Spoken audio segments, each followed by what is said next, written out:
Hey everyone, my name is Vishal Batra. Today I am going to start chapter electricity. It is a quick revision for this chapter. Let's start. सबसे पहले electricity chapter को पढ़ने के लिए हमें सबसे पहला टॉपिक जो इस चैप्टर में पढ़ते हैं हम पढ़ते हैं चार्ज। चार्ज क्या चीज़ होती है? जैसे हम बात कर रहे हैं किसी भी मैटर की या किसी भी ऑब्जेक्ट की बेसिक या फंडामेंटल यूनिट वेट होती है, ऐसे ही हर किसी ऑब्जेक्ट की फंडामेंटल यूनिट होती है चार्ज पार्टिकल। चार्ज, इस चार्ज को हमने टू टाइप के चार्ज होते हैं, पॉजिटिव चार्ज और नेगेटिव चार्ज। इस चार्ज को हमने एक जगह और डिफाइन करा है। इससे पहले वाली वीडियो में हमने पढ़ा था एटम एंड मॉलिक्यूल्स। उस एटम में, स्ट्रक्चर ऑफ एटम में हमने पढ़ा था कि कोई भी यूनिवर्स में कोई भी जो मैटर है वो किसी ना किसी जो भी यूनिवर्स में कोई भी ऑब्जेक्ट है वो किसी ना किसी मैटर से मिलकर बना हुआ है। अब इस मैटर को हम छोटे छोटे पार्टिकल छोटे पार्ट में डिवाइड करते हैं तो एक ऐसी यूनिट आ जाती है जिसको हम फर्दर डिवाइड नहीं कर सकते, तो उस यूनिट को हम एटम बोलते हैं। अब उस एटम की स्ट्रक्चर को हमने पढ़ा था कि उस एटम के स्ट्रक्चर में बीच में न्यूक्लियस होता है, देन चारों तरफ क्या होते हैं, एक शेल्स होती है, उन शेल्स में इलेक्ट्रॉन्स मूव करते हैं। जो बीच में न्यूक्लियस पड़ा था उस न्यूक्लियस में प्रोटॉन्स पाए जाते हैं और न्यूट्रॉन्स पाए जाते हैं, और जो शेल्स होती है उन शेल्स में न्यूट्रॉन्स चक्कर लगाते हैं, उनको बोलते हैं इलेक्ट्रॉन्स। ठीक है, तो प्रोटॉन पर पॉजिटिव चार्ज होता है, न्यूट्रॉन हमेशा न्यूट्रल होता है और इलेक्ट्रॉन पर नेगेटिव चार्ज होता है। इन्हीं पॉजिटिव और इन्हीं नेगेटिव चार्ज की मैं बात कर रहा हूँ। तो टू टाइप्स के चार्ज हम इस चैप्टर में पढ़ेंगे, पॉजिटिव चार्ज और नेगेटिव चार्ज। इसके बाद हमने देखा कि जो पॉजिटिव जो सेम चार्ज है, लाइक चार्ज है, वो एक दूसरे को रिपेल करेंगे और अपोजिट चार्ज जो है वो एक दूसरे को अट्रैक्ट करेंगे। तो इस चीज का ध्यान रखना कि जो हमारे पास जो चार्ज पार्टिकल आएंगे, दो तरह के चार्ज होंगे, पॉजिटिव चार्ज पार्टिकल और नेगेटिव चार्ज पार्टिकल। अब अगर लाइक चार्ज है वो रिपेल करेंगे और अनलाइक चार्ज अट्रैक्ट करेंगे। उसके बाद हमने अभी पढ़ा इलेक्ट्रॉन। ठीक है, अब नंबर ऑफ इलेक्ट्रॉन से नंबर ऑफ एटम की बात करें, हमने देखा कि इलेक्ट्रॉन्स पर चार्ज कितना होता है, 1.6 × 10⁻⁻19 कूलाम। ये कूलाम जो है इसकी यूनिट होती है। हमने बताया यूनिट क्या चीज है, किसी भी चीज को हम किस में मेजर करते हैं वो उसको यूनिट बोलते हैं। ऐसे ही हम चार्ज को किसमें यूनिट करते मेजर करते हैं, कूलाम में। ध्यान रखना, चार्ज की यूनिट होती है कूलाम। इसे स्मॉल क्यू या कैपिटल क्यू से डिनोट करते हैं, ये भी आपको ध्यान रखना है। तो अब हम बात करें एक इलेक्ट्रॉन पर कितना चार्ज होता है, 1.6 माइनस के 1.6 × 10⁻⁻19 कूलाम। ठीक है, देन अब आगे चलते हैं। अभी इसके बाद हमने पढ़ा कि एक कूलाम चार्ज पर कितने नंबर ऑफ इलेक्ट्रॉन्स होते हैं।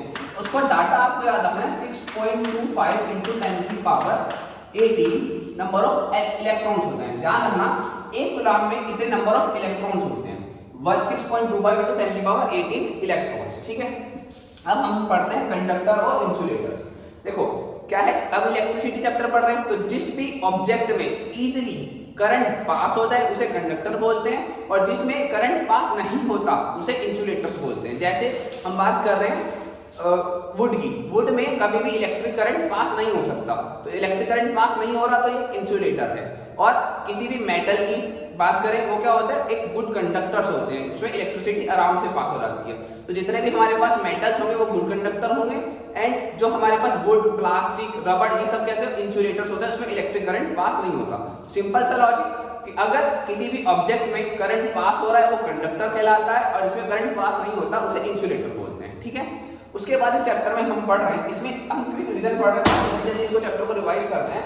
इसके बाद हमने पढ़ा इलेक्ट्रिक पोटेंशियल और पोटेंशियल डिफरेंस। इसमें बहुत माइनर सा डिफरेंस होता है।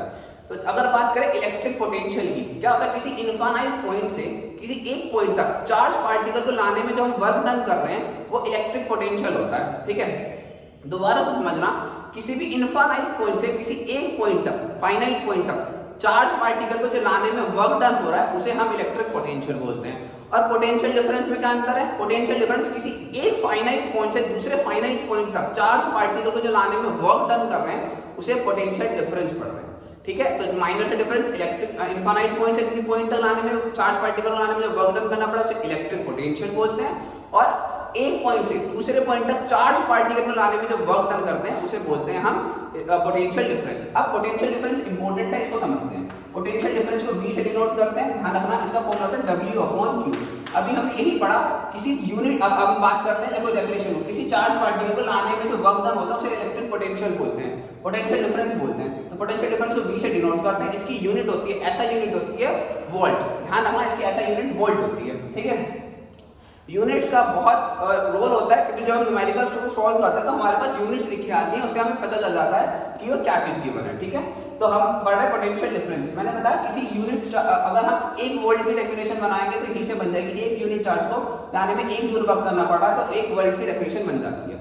ठीक है, तो अभी हमने इसको बताया कि किसी इनफाइनाइट पॉइंट से किसी एक पॉइंट से किसी दूसरे पॉइंट तक लाने में जो चार्ज पार्टिकल को वर्क डन करना पड़ रहा है उसे हम इलेक्ट्रिक पोटेंशियल या पोटेंशियल डिफरेंस बोलते हैं। ठीक है, इसकी यूनिट होती है वोल्ट एंड इसको हम मेजर किससे करते हैं, वोल्ट मीटर से मेजर करते हैं। और ध्यान रखना सर्किट में हम हमेशा वोल्ट मीटर को पैरेलली कनेक्ट करते हैं। ठीक है, हम बात करते हैं इसके आगे चलते हैं। अभी हमने पोटेंशियल डिफरेंस पढ़ा, इसकी यूनिट पढ़ी, इसके हमने किससे मेजर करना है वो पढ़ लिया। अब हम बात करते हैं इलेक्ट्रिक करंट की।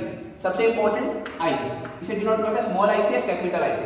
तो इसकी जो डेफिनेशन होगी, the rate of flow of charge, ध्यान से सुनना, the rate of flow of charge is called a electric current. इसकी जो फॉर्मूला बनता है I equals to Q upon T।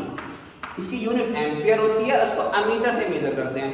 हमेशा सर्किट में एमीटर को सीरीज में कनेक्ट करते हैं। ठीक है ना, ध्यान रखना, वोल्ट मीटर को हम पैरेलली कनेक्ट करेंगे और एमीटर को सीरीज में कनेक्ट करते हैं। ठीक है, तो अब हमने देखा कि पोटेंशियल डिफरेंस V से डिनोट करते हैं, इलेक्ट्रिक करंट को I से डिनोट करते हैं। तो I तो होगा the rate of flow of charge is called electric current. ठीक है, तो I equals to Q upon T, मैंने बताया इसकी यूनिट एम्पियर होती है और इसको एमीटर से मेजर करा जाता है। अब यहाँ पर हमारा हो गया इलेक्ट्रिक करंट। इसके बाद हमारा टॉपिक आता है ओम्स लॉ, जो इस चैप्टर का सबसे इंपॉर्टेंट चीज है, ओम्स लॉ। ओम्स लॉ की बात करते हैं। ओम्स लॉ में उन्होंने बोला, जो साइंटिस्ट रहे ओम, उन्होंने बोला कि किसी क्या था, V प्रोपोर्शनल होता है, डायरेक्टली प्रोपोर्शनल होता है I। At a constant temperature current is directly proportional to potential difference. दोबारा से समझना, एट अ कांस्टेंट टेंपरेचर, ये जो कंडीशन है इसकी ओम्स लॉ की कंडीशन है, ये ध्यान रखना। At a constant temperature current is directly proportional to the potential difference. तो हम ये बोल सकते हैं potential difference is directly proportional to the current, that is equal to V equal to I into R। जो हमारे पास प्रोपोर्शन का sign हटाकर आया, हमारे पास R है, इस R को हम बोलते हैं रेजिस्टेंस। अब इसके बाद हम रेजिस्टेंस के बाद पढ़ेंगे, तो सबसे पहले समझते हैं V इक्वल टू I, ये हमारे पास ओम्स लॉ आया। इससे हमारे पास 3 फॉर्मूले जनरेट कर सकते हैं, इसी को हम अलग अलग उसमें, पहला V इक्वल टू IR, यहाँ से हम I equal to V upon R भी बोल सकते हैं और R equal to V upon I भी बोल सकते हैं। ठीक है, यहाँ पर रेजिस्टेंस निकल गया, करंट निकल गया, पोटेंशियल डिफरेंस निकल गया। तो ओम्स लॉ दोबारा से डिफाइन करते हैं, at a constant temperature current is directly proportional to the potential difference, this is Ohm's law. अब यहाँ पर एक वर्ड आया रेजिस्टेंस। अभी रेजिस्टेंस क्या है, देखो यूनिवर्स में हमने न्यूटन थर्ड लॉ भी पढ़ा था कि भाई एक चीज दूसरी चीज का इक्विवेलेंट अपोज करती है। ऐसे ही यहाँ पर जो रेजिस्टेंस है ना, ये फ्लो ऑफ चार्ज का अपोज कर रही है, तो करंट का जो अपोज करेगा उसे बोलते हैं रेजिस्टेंस। किसी सर्किट में जो हमारे current of flow of charge का जो अपोज करता है उसे बोलते हैं रेजिस्टेंस। ठीक है, अब इस सर्किट में हम 2 तरीके से कनेक्ट करते हैं, सीरीज में और पैरेलल में। ठीक है, चलो इसको देखते हैं। इससे पहले अगर हम बात करें रेजिस्टेंस को सीरीज में पैरेलल में कनेक्ट करते हैं, उसके बाद हम इसके थ्योरम्स भी पढ़ेंगे। तो उससे पहले हम पढ़ते हैं रेसिस्टिविटी। अब रेसिस्टिविटी पढ़ने के लिए हमें पता करना पड़ेगा जो रेजिस्टेंस है वो किस किस फैक्टर पर डिपेंड करता है। तो factor affecting of the resistance ये 4 चीजों पर डिपेंड करता है। पहली चीज, ये वायर की लेंथ पे या किसी भी कंडक्टर या किसी चीज में हम करंट पास कर रहे हैं उसकी लेंथ पे डिपेंड करता है। कैसे डिपेंड करता है, resistance is directly proportional to the length L and resistance is inversely proportional to the cross section area. जो भी वायर होगी उसकी क्रॉस सेक्शन एरिया के इनवर्सली प्रोपोर्शनल होता है। तो 2 चीजों पे तो मेनली डिपेंड करता है, ये है कि resistance is directly proportional to the length and resistance is inversely proportional to the cross section area. And third is material पर डिपेंड करता है कि रेजिस्टेंस कंडक्टर, जो हमारा मटेरियल है वो कंडक्टर है या इंसुलेटर है। देन फोर्थ इज टेंपरेचर पर डिपेंड करता है कि जितना ज्यादा टेंपरेचर होगा उतना ही उस वायर का रेजिस्टेंस ज्यादा हो जाएगा। ठीक है, तो अब समझना कि 4 फैक्टर पे डिपेंड करता था, रेजिस्टेंस लेंथ पर, क्रॉस सेक्शन एरिया पर, मटेरियल पर एंड टेम्परेचर पर। ठीक है, तो 4 फैक्टर पर, चारों चीज पर डिपेंड करता है। अब देखो रेजिस्टेंस लेंथ पे डिपेंड कर रहा था, इनवर्सली प्रोपोर्शनल था, directly proportional to the length था, inversely proportional to the cross section area था। अब इसको कंबाइन करके लिख दिया L अपॉन A। अब इस प्रोपोर्शन का साइन हटाकर हमने एक साइन लिया रो, L अपॉन A। इस रो को ही हम बोलते हैं रेसिस्टिविटी। क्या बोलते हैं, रेसिस्टिविटी। इस रो का फॉर्मूला निकल कर आएगा R into A upon L और इसकी जो यूनिट बनकर आती है उसे बोलते हैं ओम मीटर। ओम मीटर। जो रेजिस्टेंस की यूनिट थी उसकी यूनिट थी ओम, इसको ओम से मेजर करते हैं, साइन होता है ये, लिखा जाता है ऐसे, ठीक है। तो रेजिस्टेंस की यूनिट होती है ओम और रेसिस्टिविटी की यूनिट होती है ओम मीटर। क्यों? देखो यहाँ पर इसकी यूनिट आएगी ओम, इसकी यूनिट आएगी मीटर स्क्वायर और इसकी यूनिट होती है मीटर, मीटर से मीटर कर देंगे तो यूनिट आएगी ओम मीटर। तो रेसिस्टिविटी की जो यूनिट होगी वो ओम मीटर होती है, ठीक है। तो दोबारा समझते हैं रेसिस्टिविटी क्या है। हमने देखा कि दो फैक्टर पे मेनली डिपेंड कर रहा है, resistance is directly proportional to the length और inversely proportional to the cross section area. तो रेजिस्टेंस दोनों कंबाइन करके लिखेंगे, दैट प्रोपोर्शन का साइन लगा के ये जो रो आया इसी को बोलते हैं रेसिस्टिविटी, ठीक है। तो यहाँ पर हमारा रेसिस्टिविटी तक का टॉपिक होगा। इसकी यूनिट ध्यान रखना, इसके न्यूमेरिकल आना ही आना है बोर्ड्स में, ठीक है। तो इसके न्यूमेरिकल्स भी हम ट्राई करेंगे। उसके से पहले अब हम देखते हैं जो हमने रेजिस्टेंस कनेक्ट कर रहे थे इसको हम दो तरीके से कनेक्ट करते हैं सर्किट में, एक सीरीज में और एक पैरेलल में। कैसे? देखो रेजिस्टेंस का साइन होना ये वाला, इसे R से डिनोट करते हैं। अब किसी सर्किट में हमने इसको कैसे कनेक्ट करा, एक तरीका होता है हमारे पास सीरीज में कनेक्ट करने का, ये हमारे पास कोई कितने भी वोल्ट की बैटरी लग सकती है, R1 है और ये R2 है और ये हमारे पास स्विच है, ठीक है। ऐसे तो एक हमारे पास एक सर्किट हो गया ये, और दूसरे सर्किट की बात करें हम,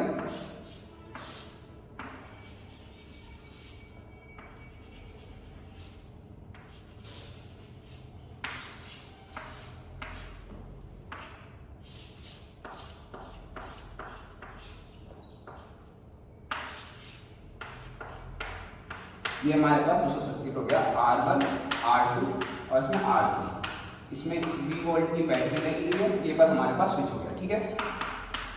इसी को हम बोल देते हैं इलेक्ट्रिक सर्किट डायग्राम, और इसी को इलेक्ट्रिक सर्किट बोल देते हैं कि हमने दो रेजिस्टेंस कनेक्ट करे, बैटरी कनेक्ट करी, स्विच कनेक्ट करी, वायर कनेक्ट करी, तो हमारे पास इसी इलेक्ट्रिक सर्किट डायग्राम बोल देते हैं, ठीक है। अब समझना, सबसे पहले आपने देखा इस वाले जो सर्किट में हमने दो रेजिस्टेंस कनेक्ट करे सीरीज में, इसको हम सीरीज में इसलिए बोल रहे हैं, इसमें जब हम करंट प्रोवाइड करेंगे तो करंट डिवाइड नहीं होगा, तो जिसमें करंट डिवाइड नहीं होता उसे बोलेंगे सीरीज में, और इसमें हमने करंट प्रोवाइड कराया, देन करंट प्रोवाइड कराने के बाद हमारे पास क्या हुआ, करंट डिवाइड हो गया, R1 के पास चला गया, R2 के पास चला गया, R3 के पास चला गया, जिसमें सर्किट को पहचान करने की कौन सा सीरीज में कौन सा पैरेलल में देखकर आप पहचान नहीं कर सकते।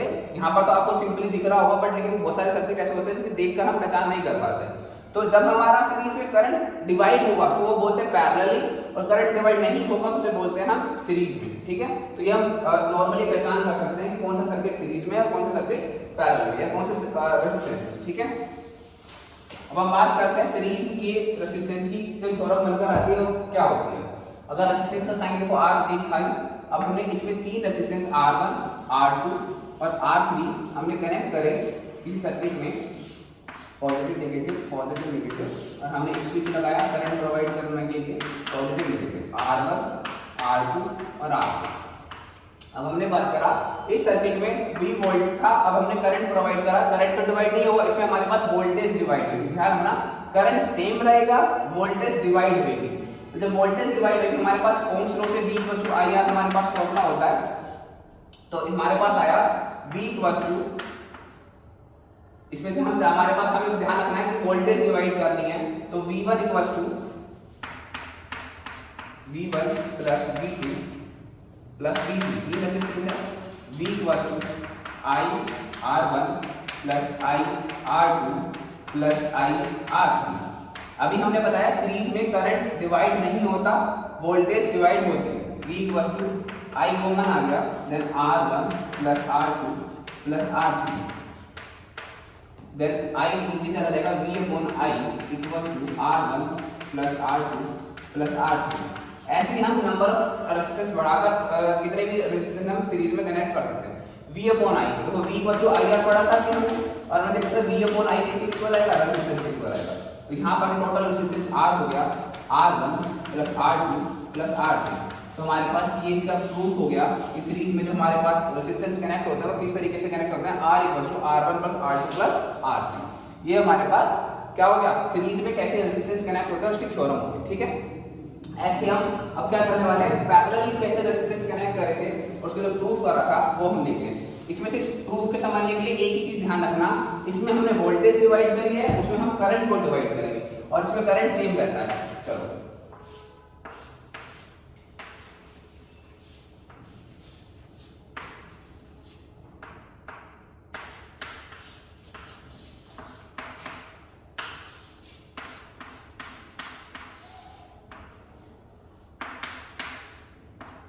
ठीक है, इसमें हमने करंट प्रोवाइड कराया तो करंट हमारा क्या होगा, डिवाइड हो गया।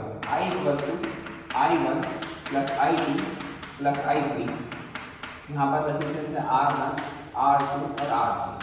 Same V equals to IR से हम वैल्यूज पुट करेंगे, V इक्वल्स टू IR, ठीक है। यहाँ से हमने देखा I की वैल्यू आई V अपॉन R, ठीक है। अगर हमारे पास करंट डिवाइड हो रहा है तो I1 की वैल्यू आएगी V अपॉन R1, I2 की वैल्यू आएगी V अपॉन R2 और I3 की वैल्यू आएगी V अपॉन R3। हमने वैल्यूज पुट करी यहाँ पर I इक्वल्स टू I1 की वैल्यू क्या है V upon R1 plus V upon R2 plus V upon R3, that is equals to I equals to V common आ जाएगा, then 1 upon R1 plus 1 upon R2 plus 1 upon R3। I upon V equals to 1 upon R1 plus 1 upon R2 plus 1 upon R3, that is equals to I upon V क्या हो जाएगा 1 upon R equals to 1 upon R1 plus 1 upon R2 plus 1 upon R3। ये हमारे पास जो parallelly हमने resistance connect कर रहे थे उसकी क्या होगी, थ्योरम आ गई, ठीक है। तो हमारे पास आ गया 1 upon R equals to 1 upon R1 plus 1 upon R2 plus 1 upon R3, ठीक है। ये हमारे पास पैरेलली हमने रेजिस्टेंस कनेक्ट करे उसकी थ्योरम आ गई, प्रूफ आ गया। अब इससे बेस्ड कुछ न्यूमेरिकल्स होंगे वो हम अभी ट्राई करेंगे। इसके बाद अगर हम चैप्टर की तरफ आगे बढ़े तो क्या है हमारे पास, रेजिस्टेंस पढ़ लिया हमने सीरीज पैरेलल में। इसके बाद पढ़ा है इलेक्ट्रिक पावर, क्विक रीजन है तो इसलिए हम जल्दी जल्दी इसको कंप्लीट करते हैं। इसके बेस पे जो बोर्ड्स में क्वेश्चन आ सकता है इसकी ज्यादातर पॉसिबिलिटी कि न्यूमेरिकल ही इस क्वेश्चन इस वाले चैप्टर से आएगा। न्यूमेरिकल पढ़ने के लिए हमें क्या करना पड़ेगा, सारे फॉर्मूले अच्छे से याद करने चाहिए। तो एक साइड आप फॉर्मूले भी लिख सकते हैं, जब आपका चैप्टर कंप्लीट हो जाएगा सारे फॉर्मूले आप उसमें लिख सकते हो। इसके बाद हमने देखा इलेक्ट्रिक पावर। इलेक्ट्रिक पावर होता है P equals to W upon T, ये हमारे पास फॉर्मूला होता है, ठीक है। इसे बोलते क्या है, किसी यूनिट टाइम में जो हमारा वर्क डन करना पड़ रहा है, इलेक्ट्रिक वर्क डन करना पड़ रहा है, उसे हम इलेक्ट्रिक पावर बोलते हैं, ठीक है। ठीक है, P equals to W upon T, इसको इसकी जो यूनिट होती है वो वाट होती है, ठीक है। Then P equals to W upon T, P से डिनोट करते हैं। अब इससे रिलेटेड कुछ बहुत सारे फॉर्मूले होते हैं, वो कैसे जनरेट करते हैं वो इंपॉर्टेंट है, उस पर न्यूमेरिकल बेस आना ही आना होता है। हमें पता है P equals to W upon T होता है, लेकिन W हमने कहीं और भी पढ़ा था, कहाँ पढ़ा था, V equals to W upon Q पढ़ा था। तो W की वैल्यू क्या हो गई यहाँ से V इंटू Q, ये हम W यहाँ पर पुट कर देंगे, P equals to V into Q upon T। अब इतना आ गया, लेकिन हमने Q भी नहीं पढ़ा है, Q कहाँ पढ़ा है, Q equals to I equals to Q upon T, यहाँ पर पढ़ा था। Q की वैल्यू क्या आ गई यहाँ से, I into T, I into T। तो हमारे पास यहाँ आया P equals to V into I into T, T से T कैंसिल हो जाएगा, हमारे पास आया P equals to V into I। एक हमारे पास फॉर्मूला है पावर का P equals to V into I, ठीक है। एक फॉर्मूला हमारा V और I की फॉर्म है। अब हमने दोबारा ओम्स लॉ का यूज करना है, V इक्वल्स टू IR। अब देखो, एक बार हम V को रिप्लेस करेंगे, एक बार I को रिप्लेस करेंगे। जब हम V को रिप्लेस करते हैं तो क्या आएगा, IR इंटू I, तो आ गया I स्क्वायर R। एक बार हम R को, इस बार हमने I को रिप्लेस करेंगे तो क्या आएगा, I को V अपॉन R, तो हम यहाँ पर पुट कर देंगे इस वाले में P इक्वल्स टू, जब हमने I को रिप्लेस करा तो आया V अपॉन R, तो हमारे पास फॉर्मूला बन जाएगा V स्क्वायर R। अब ये हम यहाँ पर पढ़ रहे हैं तीन फॉर्मूले, P equals to I square R, जिस हम जैसे भी हमें वैल्यूज गिवन हो गया हम उस हिसाब से यूज कर सकते हैं।